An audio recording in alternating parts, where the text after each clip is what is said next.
Olá, me chamo João Vitor de Oliveira Silva. Nessa apresentação, vamos falar de uma das transformações lineares geométricas no plano, o escalonamento. Vamos começar definindo o que seria a transformação de escalonamento. Como o nome mesmo sugere, trata-se de aumentar ou diminuir um vetor em relação aos eixos. E que quando eu me refiro a estes, eu estou me referindo aos eixos x1 e x2. Seja V um vetor com coordenadas x1 e x2.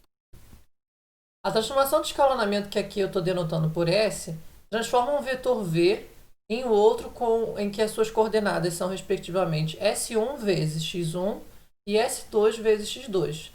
Esses parâmetros S1 e S2 são o que a gente chama de fatores de escala. No caso, S1 é o fator de escala horizontal e S2 é o fator de escala vertical. Esses valores definem o tipo de escalonamento associado a essa transformação S.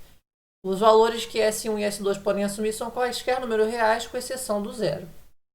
Vejamos como que isso se dá em um exemplo. Vamos considerar em nossos exemplos um vetor V que tem como coordenadas 1 e 1. O vetor V está aqui representado graficamente em amarelo. As retas paralelas em azul e em vermelho, perceba que elas são retas paralelas aos eixos x1, no caso do azul, e paralelas ao eixo x2, no caso das retas em vermelho. Elas servem para nós melhor observarmos os efeitos das transformações realizadas ao longo desta e também de outras apresentações que virão a seguir. Observe que também, quando essas linhas paralelas elas se cruzam, é possível identificar quadrados de lado L igual a 1. Considerando o caso em que S1 e S2 são iguais a 2, ambos iguais a 2, o vetor transformado SV está aqui representado graficamente em verde. Os pontilhados em branco representam as retas antes da transformação que nós realizamos. Já as em vermelho e azul são as mesmas após também sofrerem essa transformação de escalonamento S. Perceba que agora os quadrados que nós tínhamos anteriormente, quando as retas vermelhas e azuis se cruzavam, agora eles são quadrados de lado L igual a 2 e não de quadrados de lado L igual a 1, como nós tínhamos anteriormente. Como já observado geometricamente, o vetor SV terá como componentes 2 e 2, respectivamente. No fundo, o que ocorreu é que esse dobrou de tamanho.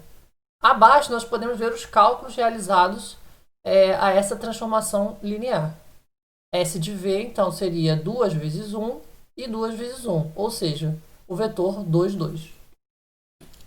Vamos considerar um outro exemplo de escalonamento ainda sobre o vetor V, 1, 1.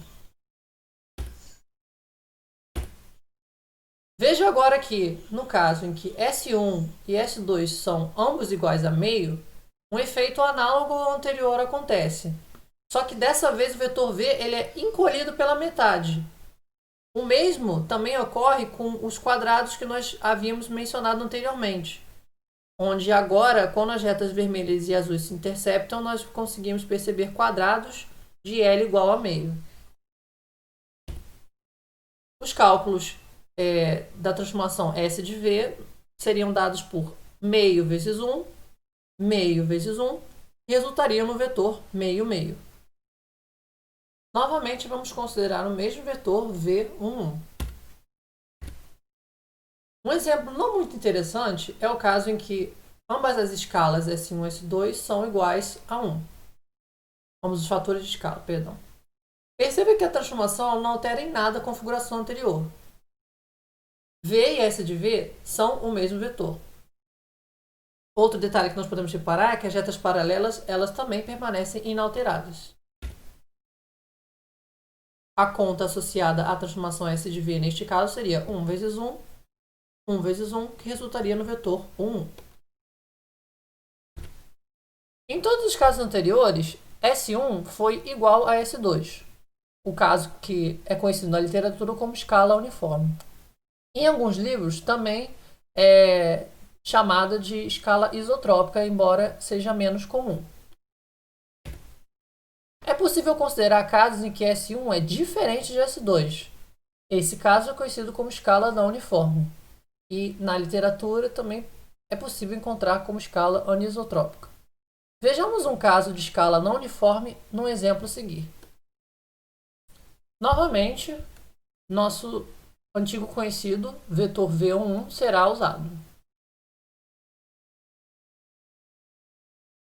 Considerando um caso em que S1 igual a 2 e S2 igual a 1, o vetor S de V será o resultado de você dobrar a primeira componente, mas não alterar a segunda, por essa ter valor igual a 1.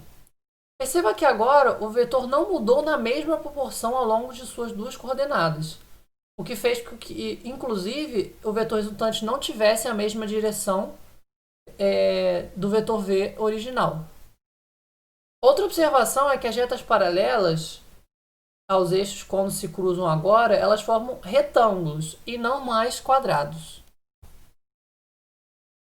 Os cálculos associados à transformação SV, nesse caso, seriam S de V igual a 2 vezes 1, 1 vezes 1, que resultaria no vetor 2, 1. Será que nós não estamos esquecendo de alguma coisa? Vamos lembrar da definição da transformação linear de escalonamento para responder a essa pergunta. Pela definição de escalonamento, os valores dos fatores de escala S1 e S2 podem assumir valores negativos. Geometricamente, será que isso ia mudar algo?